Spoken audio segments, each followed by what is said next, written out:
Bonjour à tous, bienvenue sur Psychobrio, la chaîne où je parle des relations entre personnes au niveau psychologique. Avant de commencer, si vous ne l'avez pas déjà fait, n'oubliez pas de cliquer sur la cloche de notification. Cela vous informera à chaque fois que je télécharge une nouvelle vidéo. Ainsi, vous ne manquerez de rien. Cette vidéo va parler des signes que vous avez un parent narcissique ou des parents narcissiques et comment y faire face. Donc, si vous avez une mère ou un père narcissique, vous vous demandez peut-être comment le fait d'être élevé par des narcissiques peut blesser un enfant, peut me blesser. Peut-être que les effets se sont déjà manifestés de manière évidente, comme une faible estime de soi, la dépression, l'anxiété et des sentiments d'indignité ou d'incapacité en tant qu'adulte indépendant. Donc, comment le fait d'être élevé par un parent narcissique affecte-t-il un enfant? Être élevé par un parent narcissique peut affecter l'estime de soi d'un enfant. L'enfant peut éprouver une faible confiance en soi, une faible estime de soi et ne ressentir aucun sentiment d'amour inconditionnel de la part du parent. Il peut développer de l'anxiété, de la dépression et être exposé à un risque accru de problèmes de santé physique comme le diabète et les maladies cardiaques et aussi d'autres maladies relatées aux hormones. Ce n'est pas de votre faute si vous avez développé très tôt certaines croyances qui peuvent continuer à causer des problèmes au travail, à l'école ou à la maison. Par exemple, dans une vidéo précédente, j'avais parlé du cas de Marjorie. Sa mère avait l'habitude de lui dire qu'elle était stupide, au point que Marjorie y a cru. Pendant des années, elle a refusé de passer le permis de conduire, croyant qu'elle était trop stupide pour cela. Quand elle s'y est finalement mise, eh bien, Marjorie avait plus de 35 ans. La bonne nouvelle est qu'il n'est jamais trop tard pour apprendre des façons saines d'améliorer l'estime de soi et de changer les schémas de pensée négatifs que vous avez développés dans votre enfance. Ici, nous allons voir ce qu'est et ce que n'est pas le narcissisme, ce que signifie avoir des parents narcissiques, comment les gérer et quels traitements peuvent être intéressants. D'abord, qu'est-ce que le narcissisme? Le narcissisme est défini comme étant un éventail de sentiments égocentriques concernant l'importance personnelle, un besoin insatiable d'attention et un manque de conscience de soi avec arrogance à l'extrême. Nous avons tous des niveaux de narcissisme différents. Les niveaux sains de narcissisme sont appelés à avoir une bonne estime de soi tout en étant humble et en pratiquant l'humilité. Les personnes ayant des niveaux malsains de narcissisme ne pratiquent pas l'humilité. Ils sont considérés comme ayant une attitude dominatrice et manquent d'empathie pour les autres. Les narcissiques peuvent être des personnes très fonctionnelles.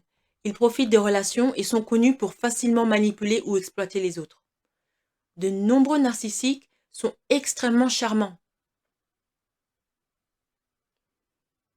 Maintenant, voyons les caractéristiques des parents narcissiques. La génétique, l'enfance, les relations précoces, la personnalité générale et le tempérament, les traumatismes et d'autres facteurs qui impliquent vos parents ont un impact sur leurs sentiments et leur comportement. Les caractéristiques des parents narcissiques peuvent inclure, on va dire, ces quelques critères. Par exemple, critère numéro 1, concentrer tout le temps et l'attention de la famille sur eux-mêmes. Critère numéro 2, ne pas montrer d'intérêt ou de compassion pour leurs enfants ou d'autres membres de la famille. Critère numéro 3, blâmer les autres lorsque les choses ne se déroulent pas comme prévu. Critère numéro 4, ne pas s'approprier les situations ou reconnaître les torts. Critère numéro 5, relations codépendantes ou contrôlantes et abusives. Critère numéro 6, gouverné par la domination, la peur, la manipulation. Critère numéro 7, taquiner, se moquer, intimider ou même utiliser le gaslighting. Par exemple, ils vous embarrassent publiquement ou vous font honte. Critère numéro 8, L'amour se sent en fonction de la façon dont vous vous comportez ou réagissez.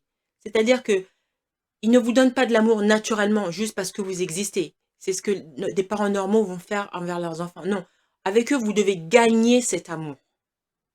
Autrement, rien du tout. Maintenant, voyons les caractéristiques des adultes élevés par des parents narcissiques. On sait que, en tant qu'enfant, vous n'avez peut-être pas eu beaucoup d'autres choix que d'essayer de répondre aux exigences du parent narcissique.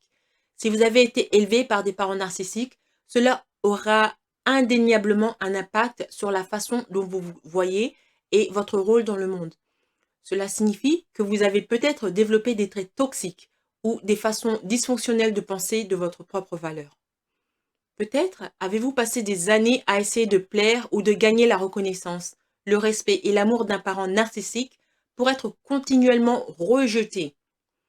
Vous voudrez peut-être considérer si vous vous voyez dans l'un des traits d'adultes élevés par des narcissiques ci-dessous. Donc, j'ai 11 critères.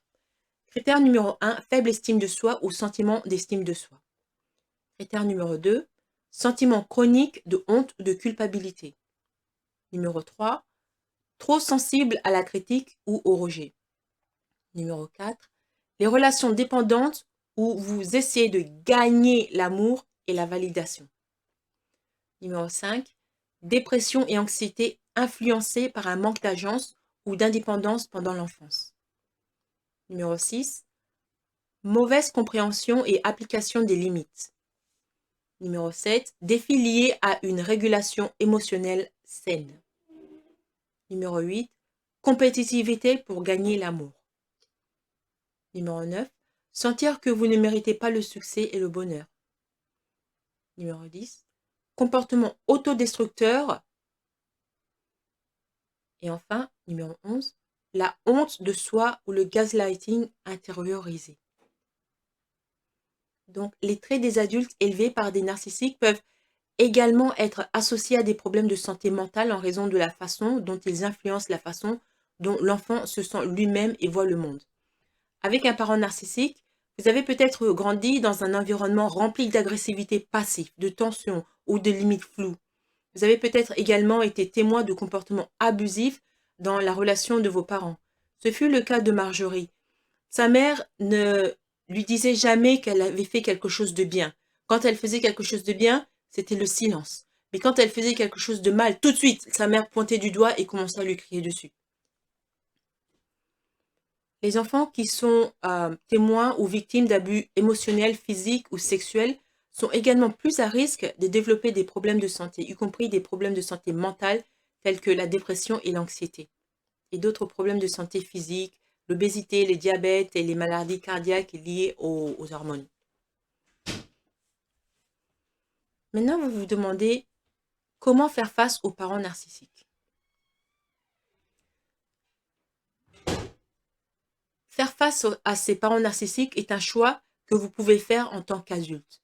Vous devrez peut-être prendre des décisions difficiles, notamment établir de nouvelles limites sur ce que vous tolérez et ne tolérez pas à l'avenir.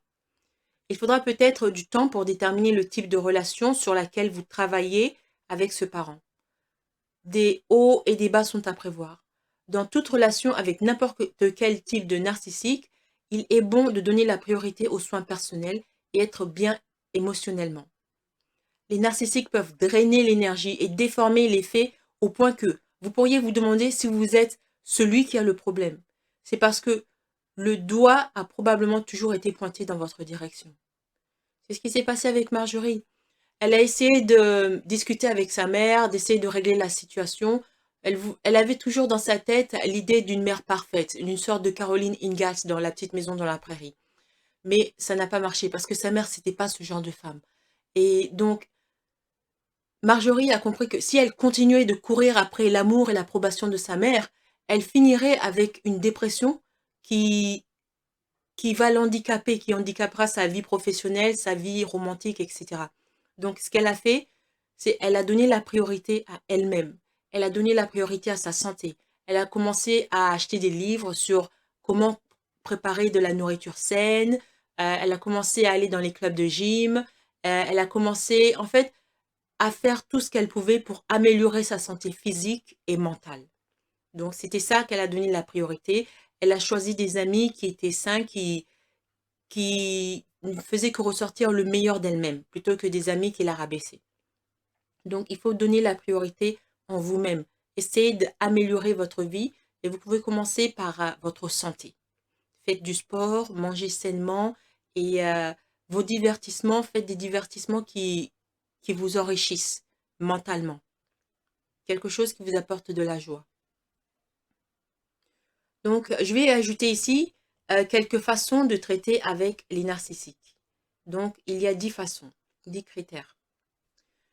Numéro 1, rappelez-vous que vous avez affaire à un narcissique. Dans le cas de Marjorie, elle avait l'idée de Caroline Ingalls, la mère dans La petite maison dans la prairie. Pour elle, c'était ça une mère et c'est la mère qu'elle voulait. Mais elle a oublié que sa mère, ok, c'est une femme, mais c'est aussi une narcissique. Donc, elle n'aura jamais assez d'humilité et d'amour envers sa propre fille pour se comporter comme une mère normale. 2. Sachez que vous ne pouvez pas changer le narcissique. Il est le seul à pouvoir le faire. C'est comme donner... Un jour, j'avais parlé à un psychiatre qui m'a dit que la meilleure façon de guérir une personne qui est malade, qui a une maladie mentale, en fait, la seule façon de guérir, c'est que cette personne qui est malade accepte le traitement. Parce que vous pouvez essayer de donner tous les traitements à quelqu'un, mais si cette personne refuse le traitement, c'est pas la peine. Si cette personne refuse de prendre les médicaments et tout ça, bah, c'est du temps perdu. Il faut d'abord essayer de convaincre cette personne d'accepter le traitement. Donc, c'est ça que je dis, critère numéro 2. Sachez que vous ne pouvez pas changer le narcissique. Il est le seul à pouvoir le faire. Il doit d'abord accepter de vouloir être changé. Il doit accepter qu'il y a quelque chose qui ne va pas chez lui. Et malheureusement, beaucoup de narcissiques sont tellement fiers que c'est un chemin perdu d'avance. 3. Évitez de vous remettre en question et de ne pas écouter votre instinct. Si vous sentez que quelque chose ne va pas, c'est que quelque chose ne va pas. 1 plus 1, ça fait 2. Mais quand 1 plus 1, ça fait 3, quelque chose ne va pas. 4. Gardez à l'esprit qu'expliquer au narcissique qu'il est narcissique ne fonctionne pas. Il n'est pas assez conscient de lui-même et n'a pas assez d'empathie pour comprendre ce que vous dites. 5. Ne vous isolez pas sur votre île avec un parent narcissique. C'est-à-dire, travaillez sur votre autre dynamique familiale, vos amis, votre santé, d'autres intérêts que vous avez. Ne faites pas que 90% de vos pensées, c'est vos parents narcissiques, et après les 10% qui restent, c'est le reste de votre vie, l'école, le travail, les amis, etc. etc. Le parent narcissique, vous ne devez pas lui donner autant de pouvoir sur vous-même. 6. Fixez des limites saines à ce que vous ferez et ne ferez pas pour eux. Elle vous téléphone à 4 heures du matin pour l'emmener quelque part. Est-ce que c'est vraiment urgent? Non. Si elle le fait, 4 heures du matin pour se promener au parc, par exemple, c'est pas normal. Vous devez dire non. 7. N'acceptez pas de fausses promesses de changement après des disputes ou des éruptions avec un narcissique. C'est ce qu'on appelle le future faking. Je ferai une vidéo sur ça. Ils vous font des promesses qu'ils n'ont pas l'intention de tenir. Donc, vous ne devez pas accepter ça. 8. Dites-leur directement le rôle que vous voulez qu'ils jouent dans votre vie ou dans la vie de vos futurs enfants, etc. Il faut qu'ils sachent. Si dès le départ, ils sachent, ils acceptent ou ils n'acceptent pas, mais au moins ils sachent ce que vous attendez d'eux.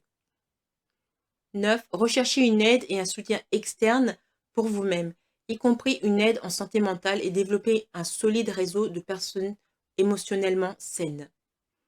Donc, votre seul contact humain ne devrait pas être le parent narcissique. Vous devez essayer de vous créer des amis à l'extérieur, peut-être de votre famille, si votre famille est narcissique. Et si votre famille, il y a des gens qui sont mentalement sains, qui ne sont pas narcissiques, peut-être qu'ils vont vous aider. Ça, ce n'est pas sûr parce que ces gens-là peuvent facilement être transformés en singes volants. Mais si, disons, vous venez d'une famille dysfonctionnelle, essayez de vous créer des amis à l'extérieur. Et une manière de vous créer des amis, c'est faire partie d'associations, de clubs, etc. Vous savez, les clubs de danse, les clubs d'art, les charités, etc., etc. Ce genre de choses, les clubs de lecture, ou c'est le genre de choses où des gens sont passionnés par un élément et ils discutent de cet élément. Et ça peut aider à forger des amis. Mais quand vous allez là, ne soyez pas agressif envers les gens. Alors, je veux que tu sois mon ami. Non, comportez-vous d'une manière normale. Par exemple, si vous allez à un club de lecture sur Alexandre Dumas, comportez-vous comme tous les autres qui sont là parce qu'ils aiment Alexandre Dumas. Et petit à petit, ça peut peut-être prendre du temps. Vous allez établir des relations un peu plus proches avec d'autres personnes. Mais l'idée ici, c'est que essayez d'étendre votre panorama en ce qui concerne l'amitié et l'humanité, que ce ne soit pas que ce parent narcissique. Et enfin 10, soyez prêt à faire une pause ou à mettre fin définitivement à la relation si nécessaire pour votre propre bien. Ça, c'est un choix que vous seul pouvez faire. Mais vous devez prendre votre temps. Ne réagissez pas de manière hâtive parce que vous pouvez peut-être faire un choix que vous allez regretter. Donc, c'est quelque chose que vous pouvez contempler, faire une pause avec cette relation ou carrément y mettre fin. Mais n'agissez pas de manière hâtive. Maintenant, voyons ce qu'il en est des traitements pour les enfants narcissiques.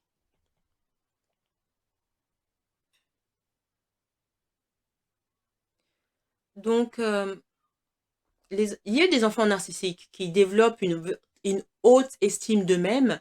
C'est vraiment difficile.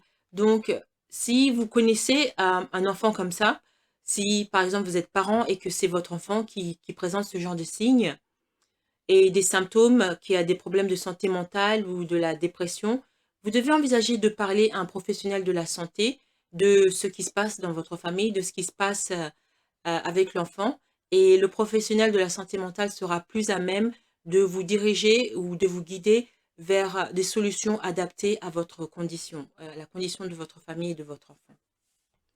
Donc, pour conclure cette vidéo, je dirais qu'il est vraiment difficile de grandir sous l'étau d'un parent narcissique. Mais si vous êtes un adulte qui a grandi et que vos parents étaient des narcs, pour commencer, disons que le passé, c'est le passé. Maintenant, vous êtes un adulte, vous êtes responsable de votre vie. Vous ne pouvez pas dire: «Oh, je suis comme ça parce que mon passé, nanana». Non, ça compte pas. Vous ne pouvez pas aller au boulot et dire: «Oh, je suis sous-performant parce que ma mère me criait dessus quand j'avais 8 ans». Ça marche pas comme ça. Le passé, c'est le passé. Si le passé, vous avez l'impression que ça entrave votre vie présente, voire même à venir, ayez le courage d'en parler avec un professionnel de la santé mentale. Si vous ne le faites pas, eh bien, comme dirait quelqu'un que je connais, vous méritez tout ce qui vous arrive. Vous devez avoir le courage d'agir pour votre propre bien. Voilà.